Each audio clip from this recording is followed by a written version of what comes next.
Ada kebingungan di dalam pikirannya, kenapa malam itu kok begitu lama. Akhirnya kan timbul penasaran, pengen nanyain ke tetangga, apa bener apa kagak ini suasana begini. Coba lihat di berita, rupanya dunia pun mengikuti sama tuh. Di dunia udah kacau balau dah di situ. Berita aktual pada saat ini matahari tidak nongol. Ini disebabkan karena memang dia lagi sujud di hadapan Allah. Bu, pokoknya kacau seluruh dunia itu. Dunia udah kacau, alam semesta. Nah, pas ketika saat itu orang yang tidak taat, Bu, berduyun-duyun dia kemana? Ke masjid. Berduyun-duyun ke masjid. Padahal kakinya nggak pernah ke masjid. Saat itu dia masain tapi nggak bisa masuk. Tapi dia nggak bisa masuk dia. Aku pengen ke masjid, nggak bisa dia. Sekuat apapun dia nggak bisa nembus sampai ke masjid. Tuh. Berusaha tapi nggak bisa. Akhirnya dia menangis, dia tadarrumu, dia menangis, dia bersungguh-sungguh minta kepada Allah saking takutnya. Nah, pas ketika saat itu, Bu, falamma tamma muqtaran salasa layalin, apabila sudah selesai masa 3 harinya nih, Bu ya, sudah selesai masa 3 harinya, amarallahu ta'ala, Allah perintahkan kepada siapa? Asyamsa, yaitu matahari. Allah perintahkan, apa kata Allah?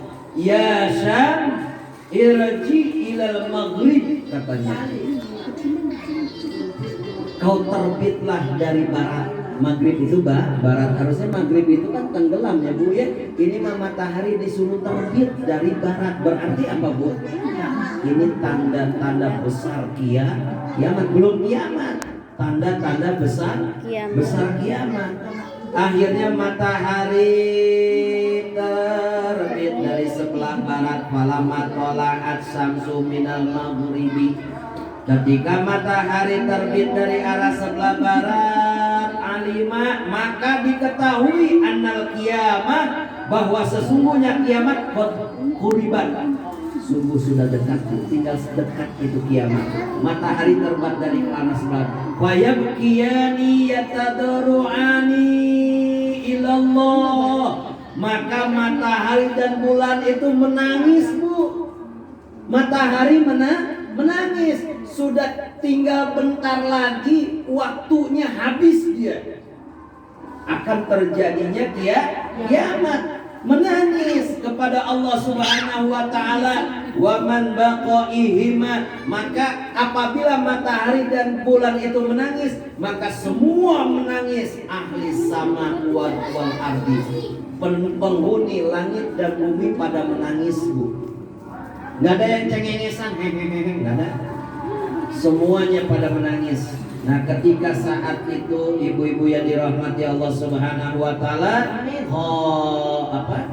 fala matolat min maghribiha, maka ada seruan tuh dari langit tuh, Bu. Kan kita kadang-kadang suka mendengar ada lonceng besar, suara lonceng di Amerika tuh, Bu ya. Belum lama saya pulang dari sana, tuh lonceng, kenceng banget gitu. Nah, nanti ada seruan tuh, Bu, ada suara dari langit, suara langit. Apa kata suara tersebut? Katanya munadi minas sama, ala inna syamsa qad tala'at minal maghrib. Hei manusia, ketahuilah, ingatlah, nih matahari udah terbitnya dari sebelah barat nih. Udah ngasih tahu begitu aja, nih matahari udah terbit dari sebelah barat.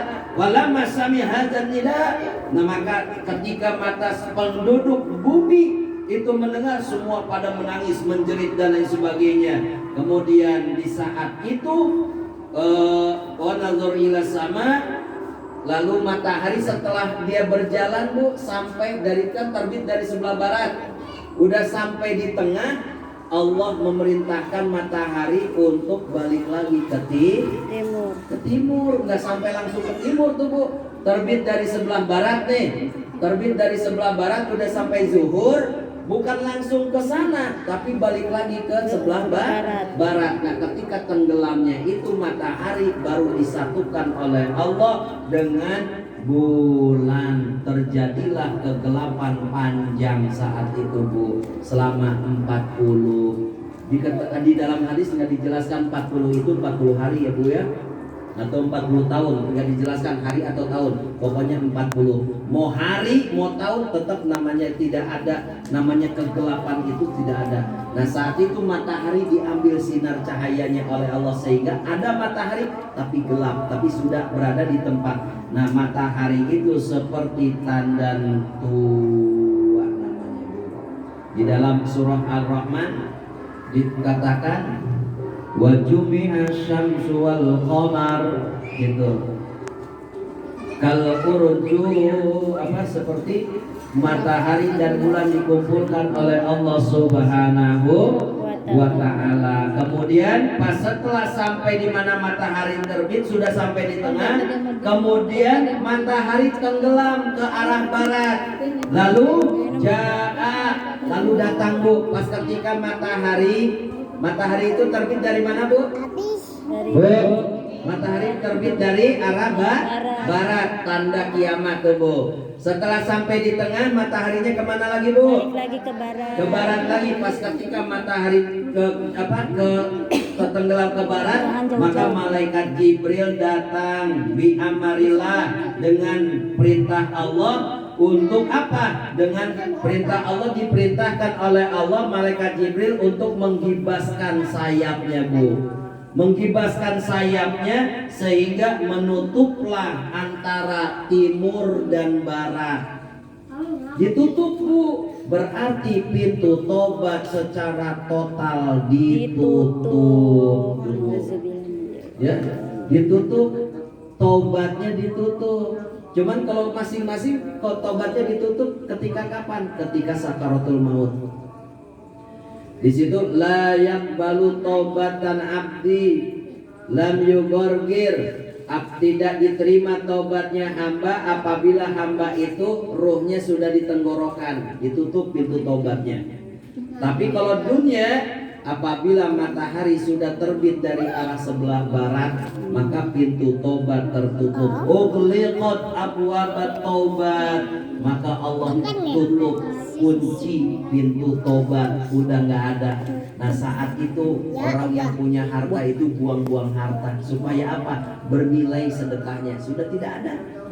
Nah berarti kebaikan yang dilakukan oleh manusia setelah pintu tobat itu tertutup sudah tidak ada lagi Bu. Nggak ada kebaikan lagi di situ. Kita pengen sedekah seluruh harta kita nggak ada nilainya. Kita punya ilmu pengen nyampein ke orang udah nggak ada nilainya. Kita bantuin orang udah nggak ada nilainya. Pintu tobat udah tertutup, berarti pahala dan ini sudah ditutup semuanya. Tuh Bu. Jadi sekarang masih ada karena pintu tobat masih dibuka lebar. Kita nolongin orang masih ada nilai pahala. Kita sedekah masih ada nilai pahala. Makanya ketika pintu tobat itu tertutup, orang bodoh Bu dalam ilmu, dia membawa harta seluruhnya dipanggul dengan oleh dia mencari orang untuk bisa mengajarkan ilmu. Dengan taruhan apa? Ajarkan ilmu Al-Fatihah kepadaku, nih harta semua untuk dirimu. Tapi ketika orang itu mengajarkannya, dia menerima harta, maka dia sudah tidak punya ilmu, yang dia punya harta. Tuh Bu, mumpung pintu tobat masih terbuka lebar, belum tertutup, Ibu datang bawa harta banyak-banyak ke rumah saya. Saya minta ilmu nih, harta buat Ustaz. Oh iya, mumpung pintu tobat belum ditutup, gak usah datang ke rumah saya dengan bawa harta semuanya. Datang ke majelis taklim aja, adanya infak sedekah keluarkan, karena itu juga untuk ilmu kita. Udah gitu aja. Datang proposal dari masjid, ketua DKM saya kenal tuh ya.